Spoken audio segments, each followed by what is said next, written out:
ia le atua nei tae au. O le vi inga lava e au na whaamua i le atua no luna alufa ma luna ngatile ia te tātou. Whai e iona tātou au lia ma nei tae au fōu i le mātango o fie ma luna langi le lei. Vi ia le ali, ia, le nei tae au le au o tō sila mai. So e to atasi ale tamu fai e alo le va a ia ele vai lo tangata le alo ina o le va le anga o le ele o se va a fal tangata o le va a fa le anganga le tato te tau sini o atu iai tau mo fainga pe tato te tini iai pe tato te le tini iai fo ele o se mea fa le o ngala lo tato tau ti ngā ile atua malana ngaluenga le ai tātou te le o whaia ona o se wa inga se tangata. O lo o tātou whaia, na ia tātou wola manuia. Tātou a inga, o nai whanau, pi ia le ali. Whaatalo whātu ai, susunga whawhenga inga nei tae au mo lātou whātua, mai senai no whaalo, whaatalo whātu fo'i, ye o lo mata mai lunga o penga ta whailangi. Ma ye o lo mai mo mai, ia vi ia le ali. Ele lei lava le atua ia. O le tangata lava ia e whemomo wa e le tele o taimi. A o le atua, e le mawhai o na suia le atua i o tātou tangata. Le mawhai o na ave e seina e le atua lo na alofa. E le mawhai se tangata o na ave seina le alofa o le atua. Mai tātou. E alofa mai pea le atua i aso uma ma aso uma. E le tu lafua ina i tātou e le atua. Whaatalo whātuai i le sunga whaatonu manofa alo mwhaifo an mafuta ne tai au. Sunga ya Reverend Tito Luaiva from Whangalii. Ia e ui lava fo i ele o mafuta mai le tamaa i le maa vaase e lua. Ia e tari tonu lava. Ia le anga leo le atua. E wha maoni lava le atua. E wha maoni a le atua iana fola folanga. O le tangata, o le taimi e wale lei, o le taimi fo i wale anga. O le atua e tū mau pealo na wha mau. Malona anga le lei mai a te tātou. Whātalo whātu fo ina i o mātou a inga. Sala lau i tu e whāo nei la langi. A whai o tō mata mai lunga o le ea ia. O le ea e tau ma whai atu le waa o le whaalatanga e alo atu lo na sai lunga o le sami loloto. Po o le sami lea na whaatonu ina aie Yesu pe teru. E ave iailo na sa. E tu iaile waa. Ina ia loloto se mea e whaangota e pe teru. Ina ia tele ni ia. E aia ina mo le atua malona fina ngalo. A whaila wato mata mai lunga le nei upenga ta whailangi. O lo o utau mawhai atuai. Ia ele ai lava se potu. Ele ai se ata mai. Ele ai foi se atu atoa. A o le tau moli ina. O le upu ma le fe awa le atua. Ina ia whapena o na maua umai le lalo langi. Le wha o la tanga. Ia ele o se wha o la tanga la tato te ta whawhao ai. Ele o se wha o la tanga fo ina o le tato wiloa ma tato whapea ne ai. O le ua matou maua le wha o la tanga. Le o matou wiloa Yesu. Le ua matou talia ina Yesu. Ia e moi. A whai wa e talia ina Yesu ke riso e whai maali ima whaola i lo langa. Wata taula o na tiai. Tiai ese mea o le lalo langi nei. Tiai ese le whaitala. Tiai ese le tau mui. Tiai ese le tau whaaleanga. tia I ese le mulilua, tia I ese le mata pea pea, tia I uma ese tulanga tuaina, tia I ese ma le pia, tia I ese ma le marijuana, tia I ese ma veipa na e fia e yo tatou tangata. Te tau na tia I uma ese tulanga tuaina na e ola ai, ai fo wina loa oe mo Yesu. O le fo wina la o Yesu. E fou mea uma te faya. Fou lau tau tala, fou lau ngangana, fou o winga, fou o amio, I oe. Te leto e faya ni tu langa, e vai ai se o langa o sesi tangata, o lo tau mawhai mai, tutono o whaalo tanga le atua. Vi ia le li nei tai au. O tātou malava. Tofu uma tātou ma vai vainga, ma whaale tonu ni tātou ui mai ai. Au le taimi nei, na ua tātou talia ka riso e avea maali ma whaola I tātou o langa. Wa le to e tatau o na tātou whaia I atu langa. Wa tatau o na fau mea uma ia I tātou. Wa tatau o na tātou so tau au I se tasi o tau vai. Se tasi o tau mamau ma whaola tanga le atua. Tātou whalata tu iai. Po moli ele upo le atua. Le anga iai ale stangatai. Tata tau mawhai atu e mo moli le upu ale atua I seisitang. Eita. Le anga I whape ngā au le atatou le tino. Peita whalongo mai lo tamana au e tau tutu atu se upu ale atua. Eita. Te lei loa po la mea ita ai. Te lei loa. Ai, o le atua. Po le alo vai. Po le alo whaatau waa. Po le alo le loa se mea. E whai mai ea. Vai tau mawhai. Vai nau. Vai tino u. Tu a toa I ailo tangata. Pe te le loa le upua le atua. Pe te loa le upua le atua. Tau mawhai iai. Pe angai le stato upu. O le upua le atua. Pi ia le ali nei tai au. O te whawhetai lava I le atua. O te le vai e tā la I whina ngalo le atua. E le vai lo ngutu e tau le suafa o le ali. A e fia e te pese ma e alanga ina le upa le atua e lo oe lava tangata. E le mawhai la o na suia lo tangata I le upa le atua. E le mawhai o na e alu ese ma le upu lewa e iloa. E le ai se tangata na te mawhai au na ave ese oe mai le alofa o le atua.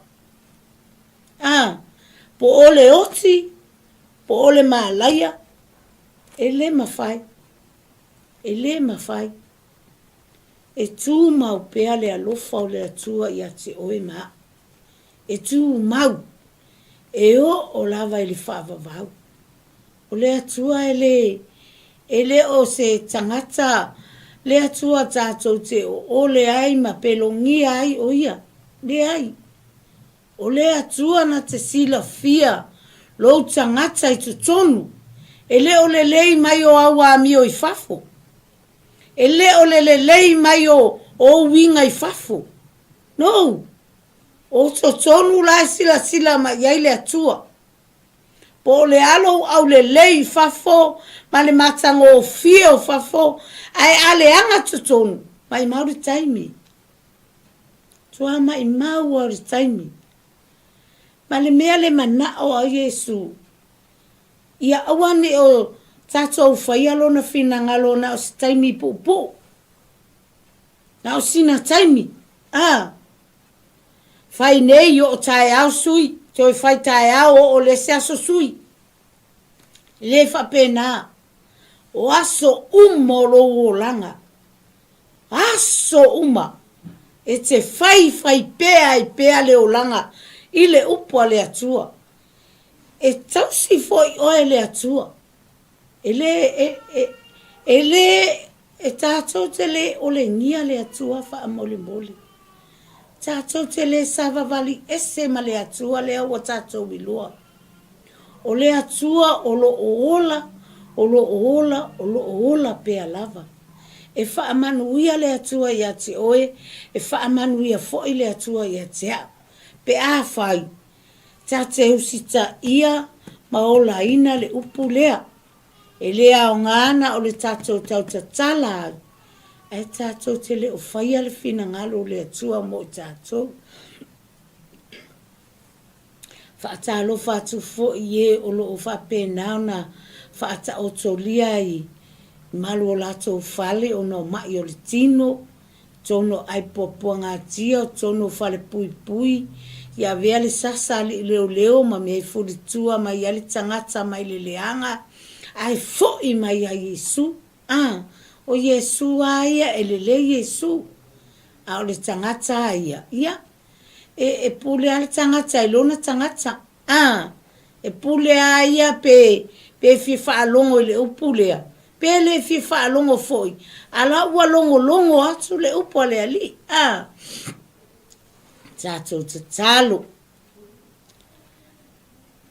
Lea tualo mātou tamā nei tai au. Whaftai atu i la ua fio tamā. O lea o le au sa au ni te tala la ua fio ngapa ia. Na ona whaamalo si au atu i le whaalongolongo mai a lau whanau. Ma mata mai lunga o penga ta whailangi. Au le nei tai au. Le au tau mawhai atu ai e moli na atu lo fina ngalo pa ia. Ina ia manino ma lama tūlanga uma o la mātou savalinga ia te oe tamā. Tamā, mātou te tatalo ia te oe nei tae au laufa unga mana i lunga ia te au. Mai lo tumu ai, se ia pa ia le alofi o vai. Whaangangana i upu e te sila fia e au ngai lau whanau. Whaeloa lau upu o lo whapenao na whaalongolongo mai lau whanau. Au utala noa atu ai ia i la atou nei tae au. Whaau u lau upu lea tamā. Whaau u le whaalongolongo lau whanau le nei tae au. Whaalongo ma le tutoa, whaalongo ma le poto. Whaalongo ma le iloa le lei. O mea o lo e whetalaitu sao ai o mātou loto le atua. Le atua wha mole na tia lava lo tangata wha tau waa ma le ele e lea i ta fue o lo sa tauro.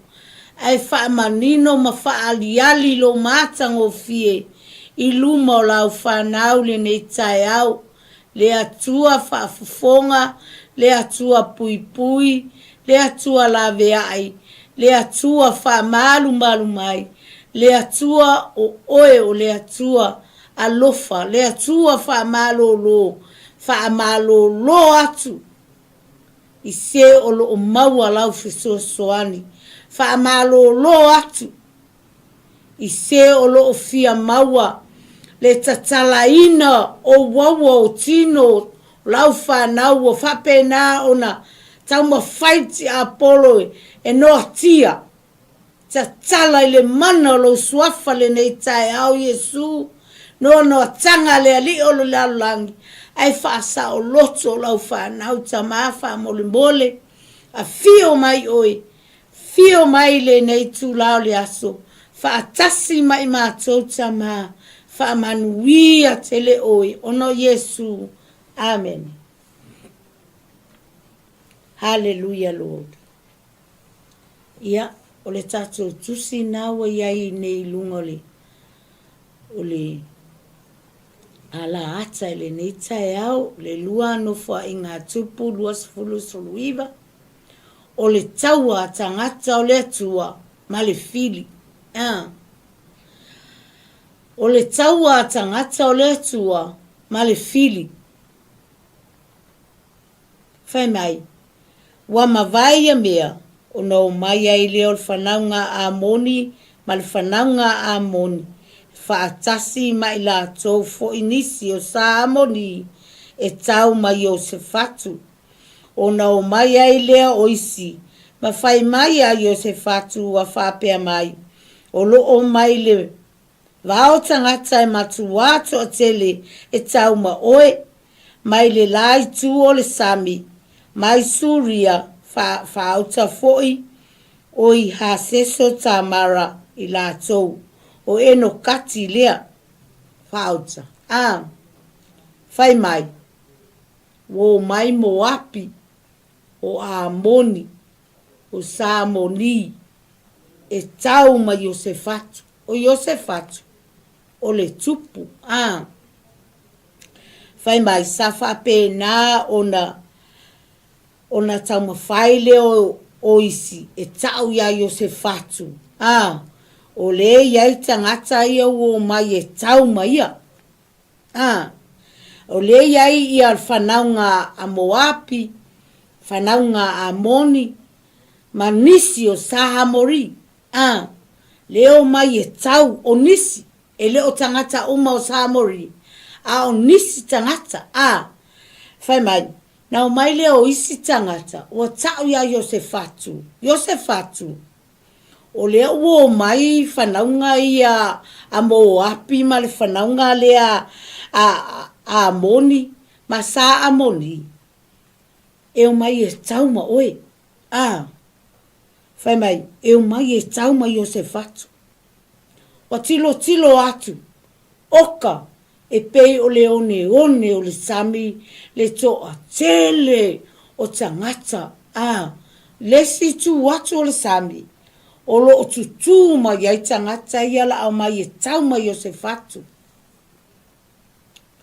Whai mai, sa whapena o na matau, walangona Iosefatu le fefe, wafo ina tele mawhaia se mea, wafo ilae au na Iosefatu na o ia, wale ai ma se manato Iosefatu o lo iai lo na atua, ai whawhetai ile Iosefatu lea, whawhetai le Iosefatu lea, o lo iloa sa ili le atua, wana tele mawhai o na tau ina tau alea, o lo iloa sa ili atu lo na atua, e ala ile tatalo male ana pongi.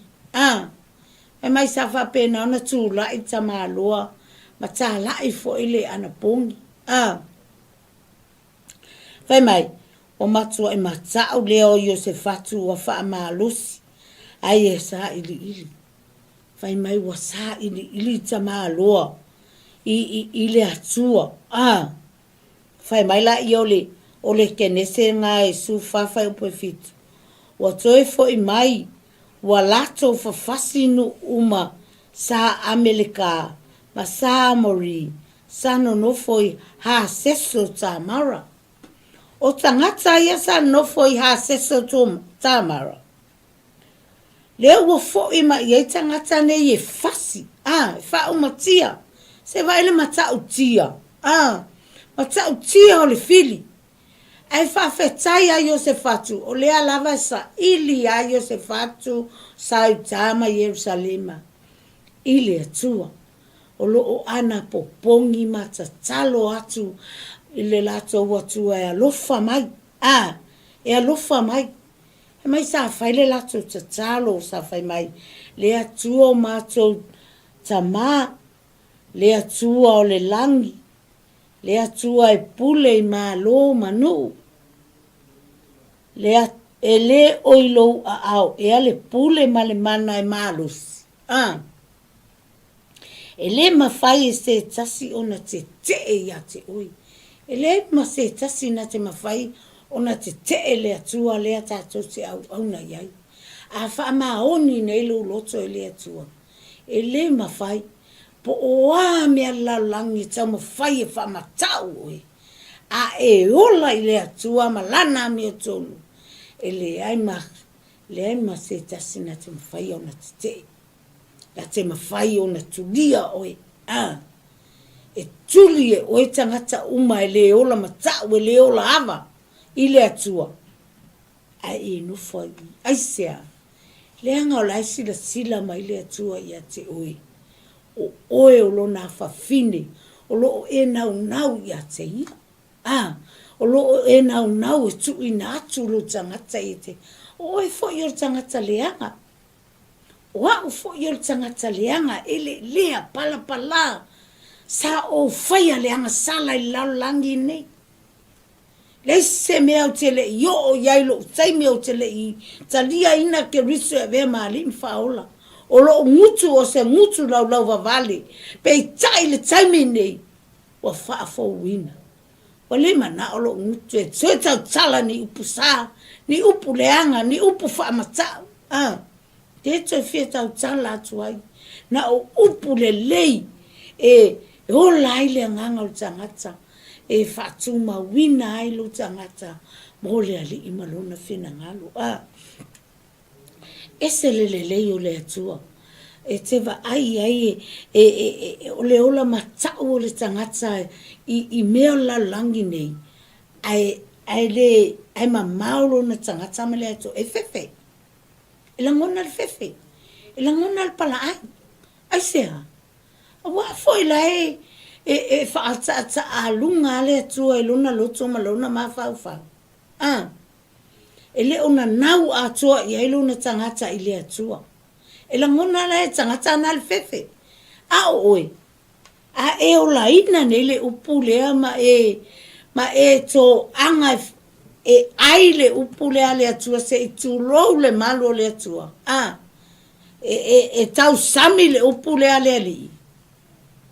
Te wa i te le langona se fefe. E te le langona, e mawhana lo loto. Po tala te whaalongo ai, tau mawhaile, le lalo lange whasioti oi, tau mawhaile lalo lange whaamatia lo wola. E te le fefe. Penga foi lawa e mauti noa le Yesu i lo wolanga. Wa e mauti noa.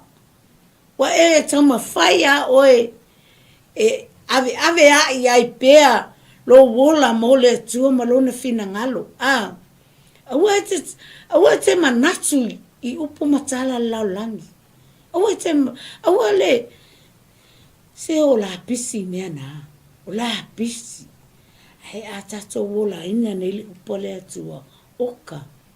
E manu wia lo ainga, e manu wia lo tolua, manu wia lo whanau. E kewa aifo i e sisila mai le atua, e te le o ano ai ngā ngā saela o mai tangata i te ui. Whai ai pia la tau lau langi. I praise the Lord o e pe o Iosefatu. Iosefatu, Yerusalema, ma Yuta. Whai mai na le vivi i ai le atua. Na vivi i ai le atua. Wa foi la ufai i ai le atua i ai Iosefatu.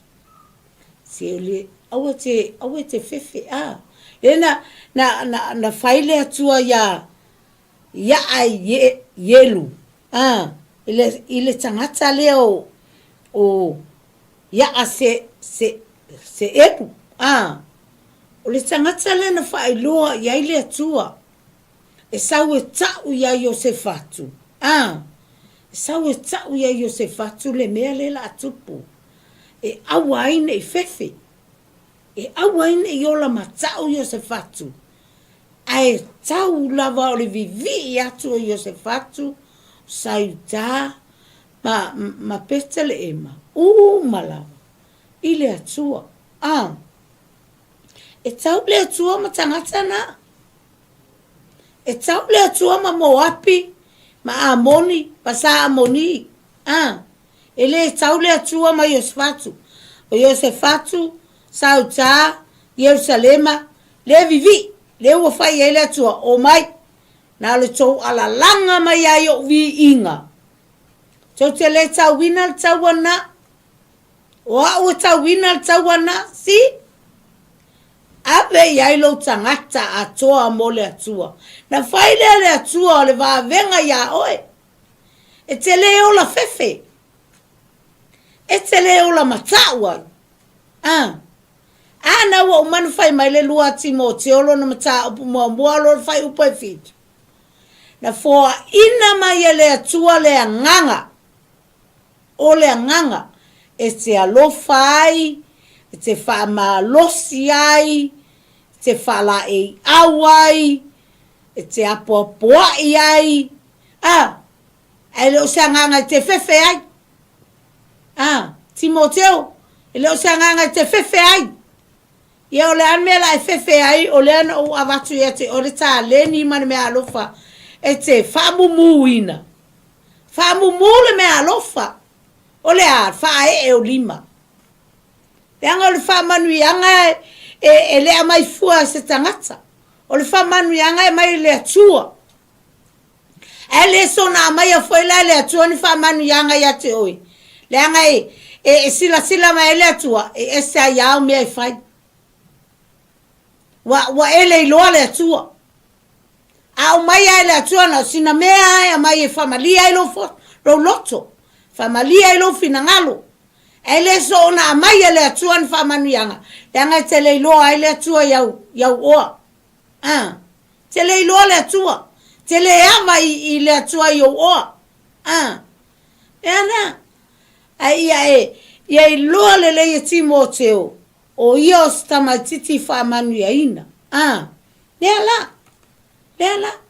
Femei, sa ili ale ma ala langa sa uta. Yerusalema. Ma le tupo Yosefatu. Ala langa atu ile atua wala atu te ilua. La atu te le mawhai al taua lea. Aina whai maina le atua. A o la tai au. Na tō wole whaftai ya i tangatana. Na tō woa tō tutu wai. Vi ia le atua. Oka. E sele maa nei o le me mauli tangata ai lua le leilo na atua. Malama lama le lei na atua le atua. Po le ale fe i lafi mai o le lalo langi. Ma whaatou sinanga le lalo langi. I le te malua i lue ai alo whaatua tua. Lo whaatua tua. Ia pei lo whaatua tua o le whaatua tua o Apera Amu. Tu a toa i aeron tangata. Le taimi ana wala awa i le atua ia Apera Amo. Apera Amo! Au mailo watali ina e osi mai el taulanga ia tea. Na. Iai se tala Apera Amo.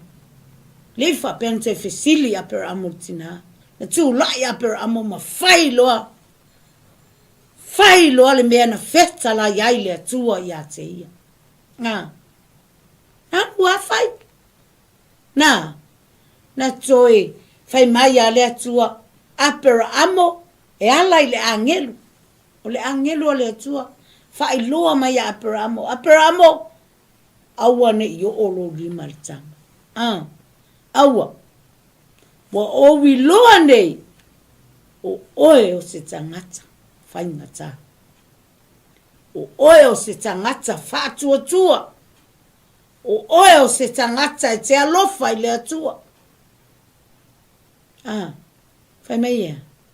Tu a toa le loto. Ti ngana i loa e Apera Amo e to atasi pea sio na tali. Aua le popole ai le nei atali e to atasi. Aua popole lo na loto i le atua. Le anga o le atua na fōai mai le tama titilia. O le atua fo ila wako e kol mai i Apera Amo. E avatu tama titilia. Na usi tai ala Apera Amo ma faile fina ngalo le atua. Taimi ai te usi tai ai. Te li te fefe ai se mea. Ave lo wola mo le ali. Ave lo tangata mo le ali. Ave mea uma mo le ali. Aua te toi manatu se mea tasi. Manatu ina ne ile maua sono foanga ili ola e whavau. Ai ana nau nei lo loto i mea o le tino, mea o le olanga nei, mea e pala fai mai e ili fai la unga. O ai al matangi. O te taa watu ya te oi.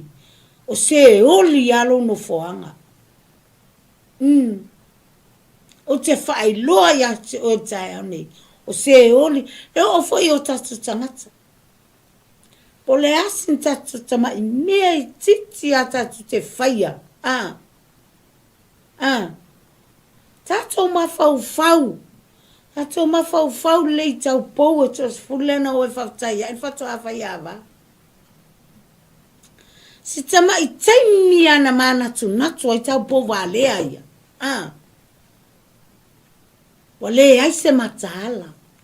Wale ai se poto. Fa foi na ai. Le lato whainga malanga. Whemea. Se oli. Fiu e alanga. Fiu e manuo. Fiu e vala au. Wale tali Yesu. Ai sea. Tama I taimi a len ta pena ai. Au ai te ta pena na o si tama I taimi. Si tama I taimi pupu. Ta pena I taimi uma. Aso uma. Tau sanga atoa ta pena. Ta pena lo wolanga. Awa te ta pena fua le olanga o lesi. Awa te manatu fua ta pena mua le olanga o lesi tangata. Ai fa fe lo wolanga. Fa fe au. Ta pena mua au. Ta pena alo loto I fale. Ale leilo loto I fale. Le lei mea uma. Vi ia le li. Le la o ta pena mea o le tino. Ta pena tanga raisa. Tanga flau mata. Tanga suka. Moli ngao. Ai fa fe fea tatou. Ele sau Yesu e watu mea na. Ele sau Yesu e watu ia mea o le tino na. Ole sau Yesu ia te oe. Ole mana o Yesu I lowo langa. Yesu ia. Suia fa pefea. Suia I le upu lea. Le upu a Yesu. O le upu lea e te manu ia. E te ola I fo. O le a ola e ta pena mea o le tino. E sau Yesu la fa le tonu le anganga. Ia. Talo fai. Talo fai le me o le tangata e ta pena I me o le tino. Wale ai se anganga. Wale ai se fa malosi. Wale ai se nau. Wanau I me o la langi nei. Ai fai mai ea. Ina watu ia le melo ia tau fai tangi au e. Ma le lili wawonifu. Ai sea. Le se mana tunatu. Le se matala. Ai vai le sau al fili le o sau ai le fili. Sau fili lo na malosi. Wale o tue sa vali le fili. Wale o tue nofo le fili. Wa mana o al fili fa motia lo oi. Wa mana o al fili fa to ilalo lolo tangata. Wa itsa al fili. Ai sea. Wa ilo al fili wa ap o le atua. Wa ilo al fili wa tele atu lo ilo malo malama le upo le atua. Na ilo le fili. Fa penal saul tamale o sawai. He just come and destroy, damage, kill us. Only the Christian people. They was sawai le fili.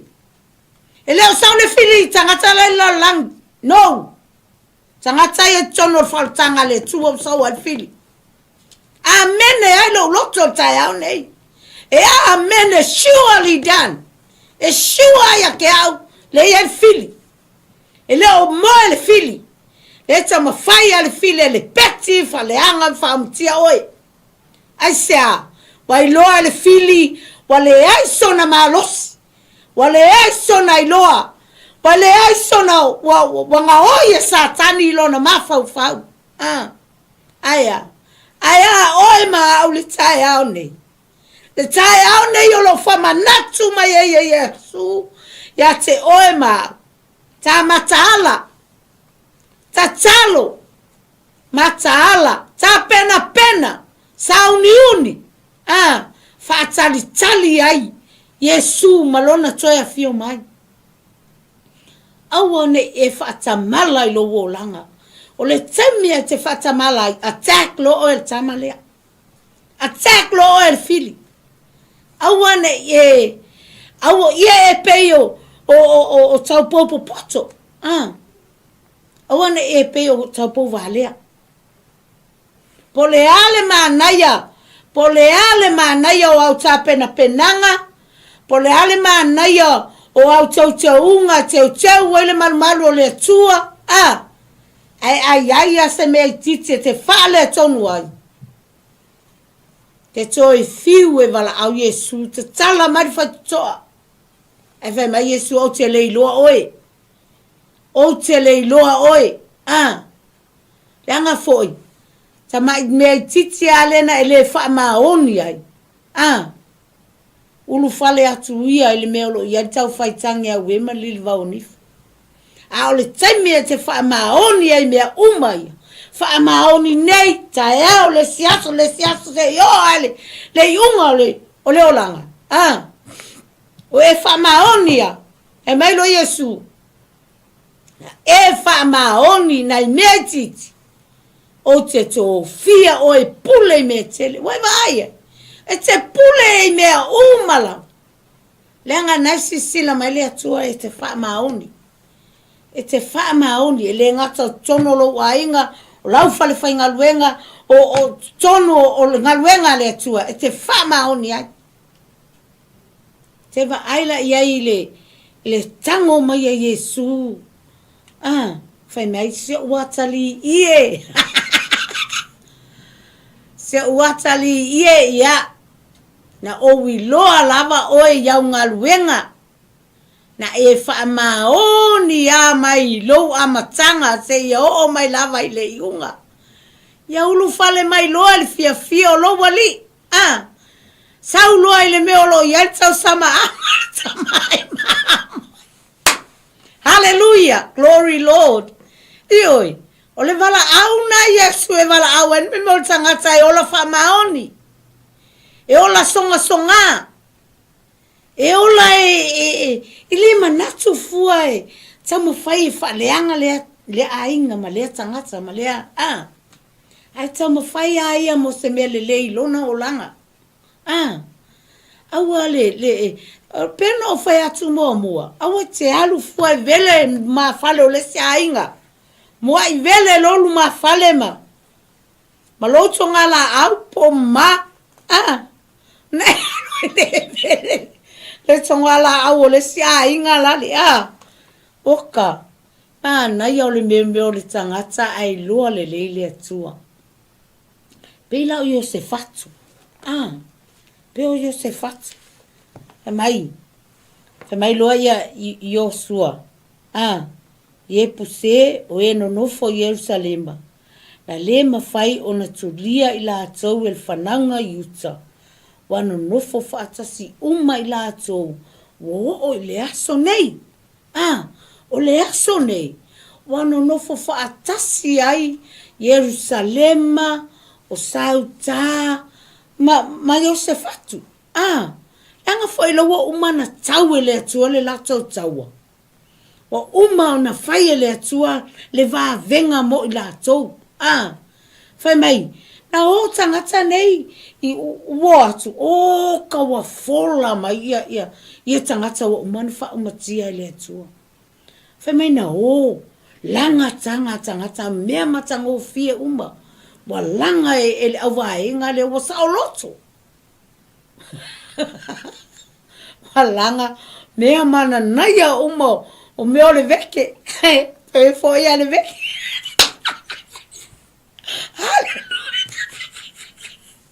Hallelujah. Glory. Fai mai o vange ane ia tanga o mea wa ave uma tangata ne asea. Wa foi ese mana na yo mea ia e koe oko se ale au taku koe maua mai isi kupe. Koe maua mai isi kupe asea. Ese le man lio o le afionga le atua. Ese le leo le atua e tango fai lua mai mea uma lava yate oi. Pea e nau nei lo loto e sa ili le upo le atua. Pea nau nei lo tangata e sa ili fai mai sa ili mai ya. Fai mai lea tua. Sa ili mai au. Ona e maua i lea. Tui tui. Ona o toi na tua i lea. Whaalata lata mai. Ona o whaalata lata tua i lea ia te oi. E whaalata lata lea tua ia te oi. Mea uma. E kango lea kua. Ile afoi. Ile aua wai mai lona. Lona fina ngalo pa ia te oi.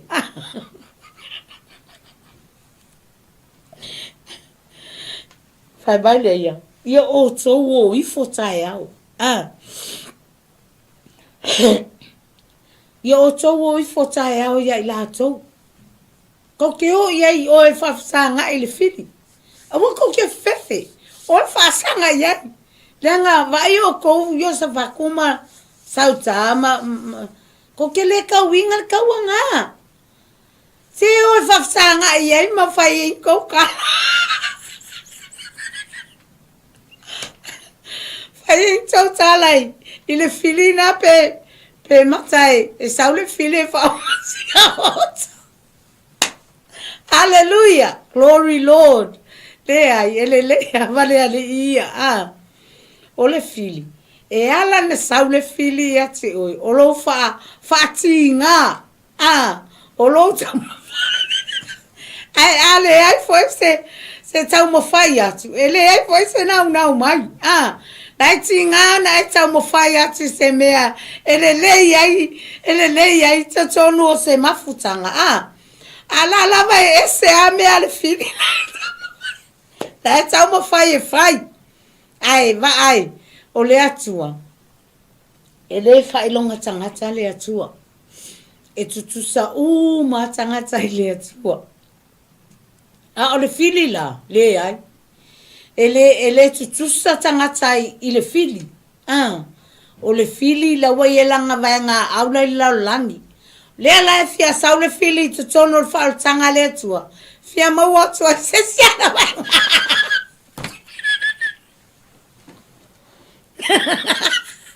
O lea la e fia sau le fili.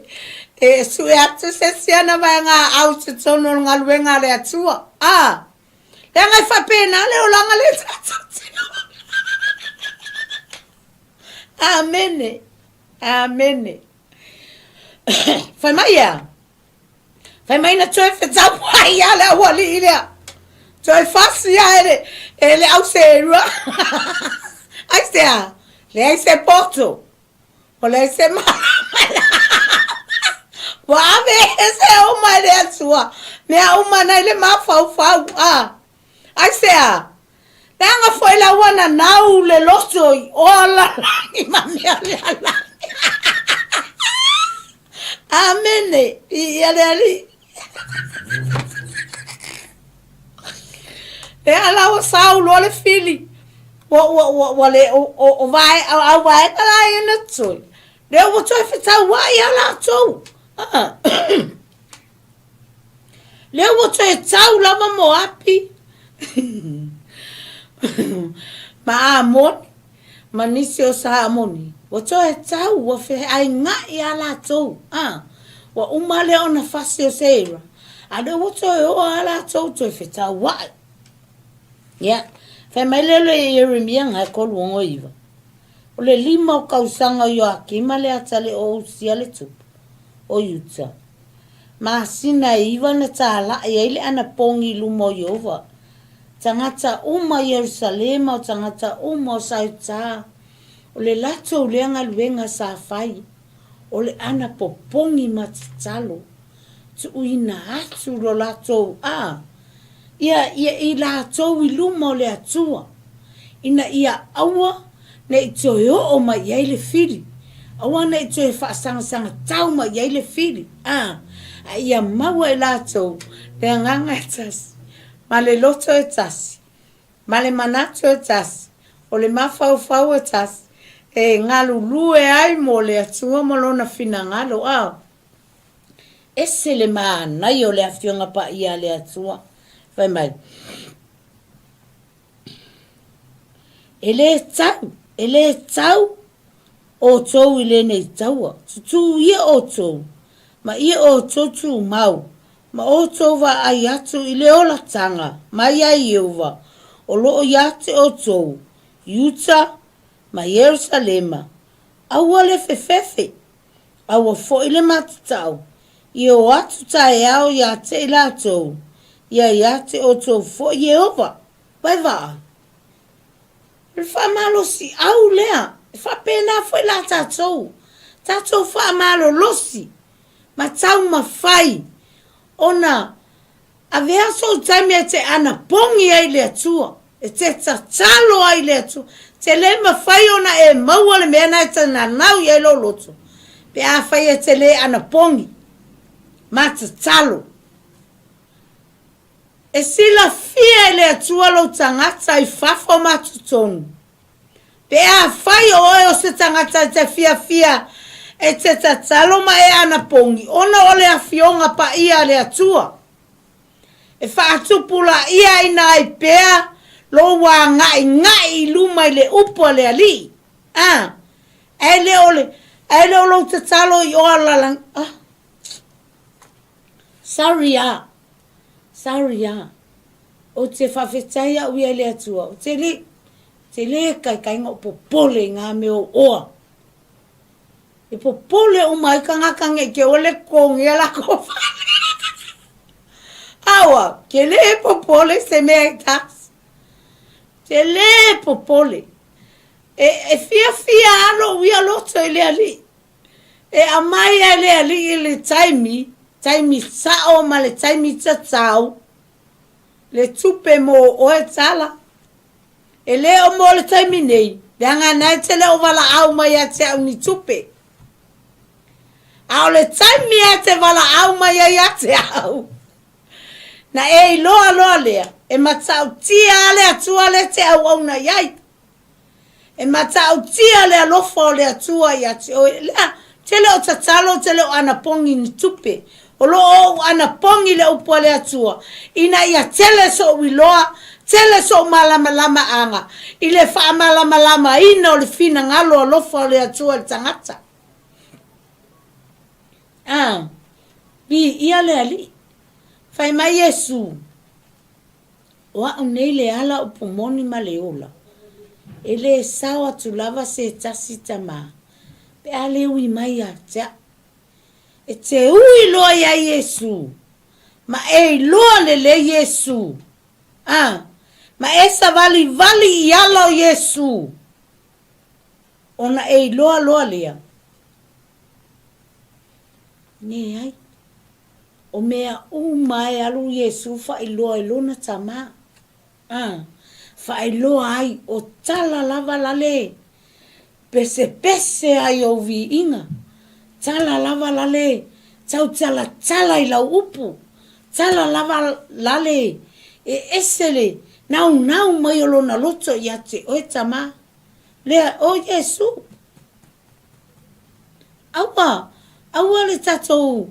Te manatu wha maua lalo i le upo le atua. Ia avea le upo le atua o se ta iala i lowo o langa. Ia avea le upo le atua o se upu e te fia. E tau tala e te pesa. O la uia le tatalo i lau whanau. O la tatalo wa i lau tentiti le aima se upo e loa tau tala. Ai pe tai leanga le mai o le atua, te talo, ina ia wha matala lau whaiva o loli. Tau tala ai pese i ona vi inga. O lau ia nā talo i lau whanau. Oka, ai wa ila ananafi, ma te nofo ama se au tama o lea e hao lau raunga. Ai ti tilo mai a se au tama ia te au. Ala tilo mai al tentiti sau. Meme. E wha pēnā ta unga le mene a se tama lea.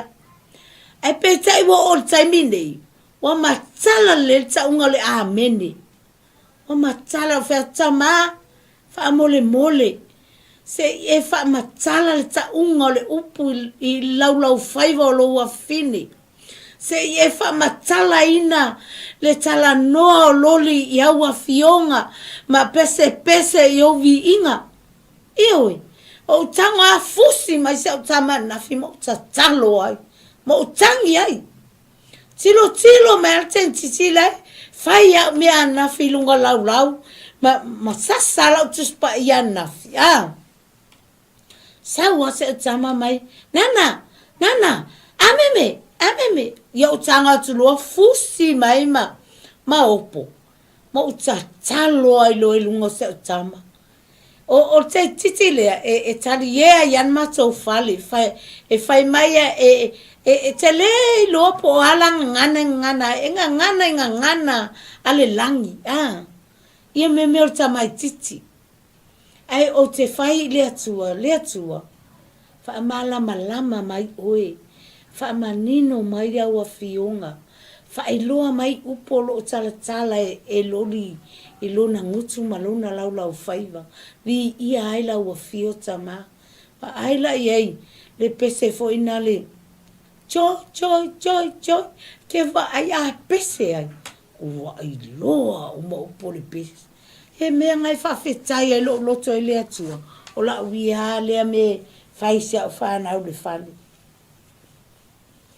te tango fusi mai lau whanau mo ta talo ai e sila fia le atua au ngaluenga whaatina e tu tono lo a inga. Awane e manatu wha mawalalo i lo tangata. Awane e manatu wha apea o oe wa e se laupa sene mana e tu ua i lalo lo tangata. Ai wha ali le atua le te au na iai. Wha ai loa le atua mata utia le e te au na iai. Maola ina i tutono lo tangata wa fai mai Yesu tautele o filifili ina Yesu lea tautele o filifilia o tole o te filifilia Yesu fai mai Yesu o tole o e tutono ya te au ele ai mase sia o to o tu ua o tutono ya te o to ala fa fetai a Yesu e fa manino o fa malama mai ana te mai ta toi le aso male aso e mai ona pono le o Yosefatu i lalo le ele fa mai wa pono le tamalo i lalo le ele wa i foto ele me le tangata wa mawa lalo le loto le tangata wa manatu o ia o le tangata pala ma le ele lea. Aua manatu ma ia le atua. Wa tango mai le atua la veai. Lona ola. Masai ta. Yerusalema uma. Wa la veai le atua aisea. Le fai mai. Ona ponou leo Yosefatu i lalo ele. Wa whaapa ufo i uta uma. Ma wana nofo Yerusalema i lumo iuwa ua ifo atu ia iu wakowa aila ia i whainga le atua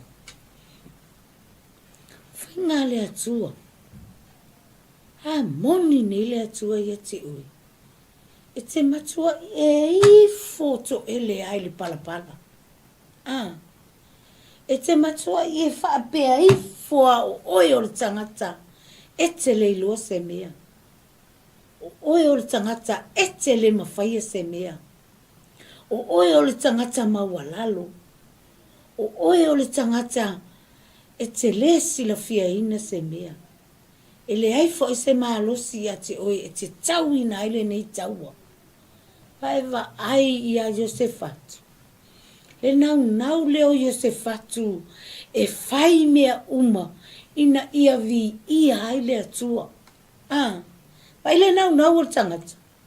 Kua i fo i lalo. Kua i ku along kangaka i lalo.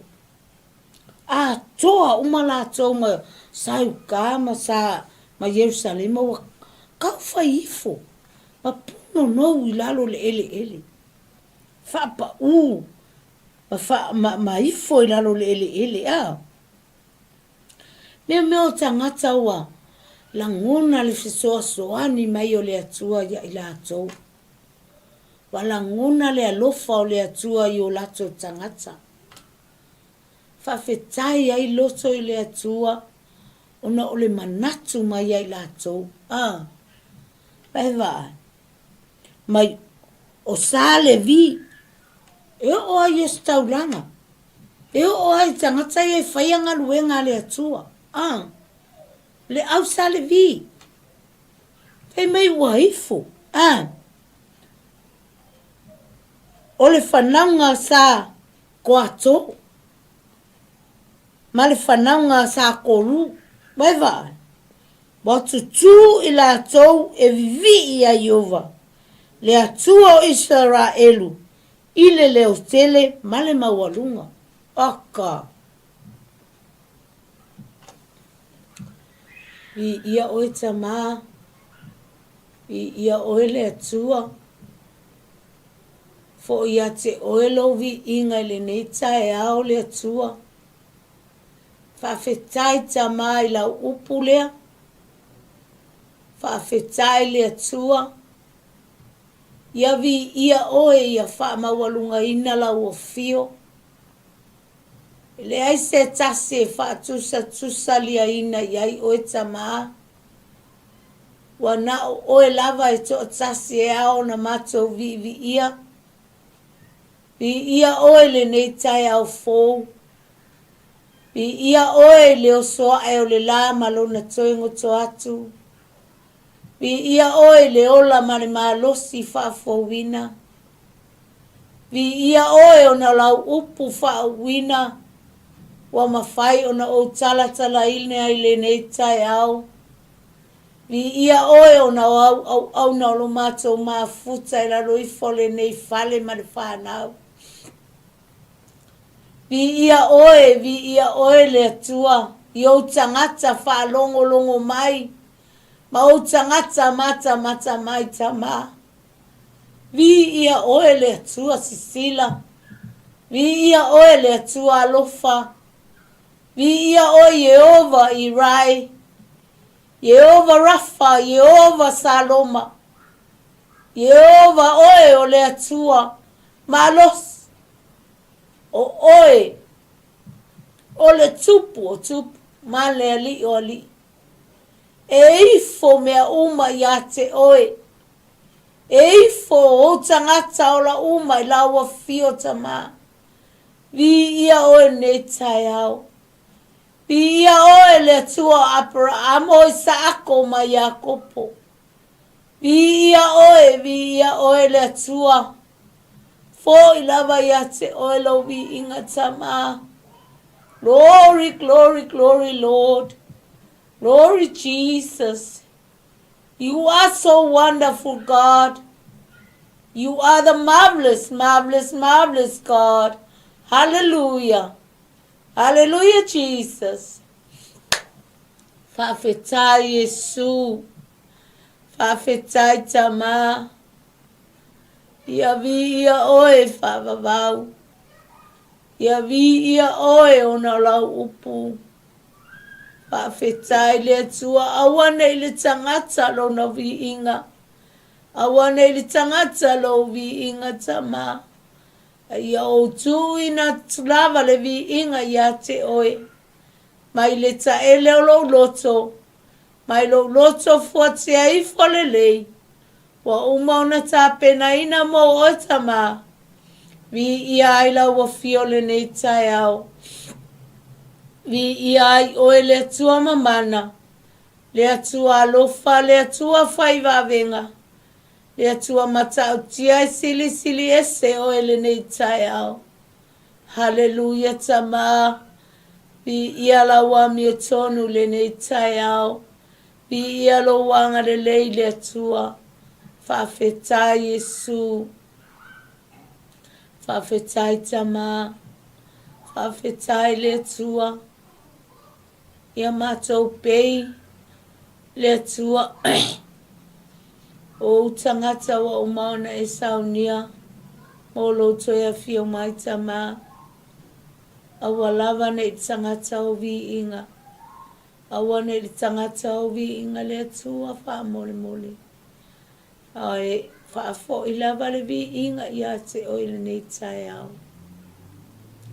Praise your wonderful name, Lord. Glorify your name, Jesus. le tua o lau upulea na o tau mawhai ai le nei aso le ai lava se iloa se ato atoa o iatea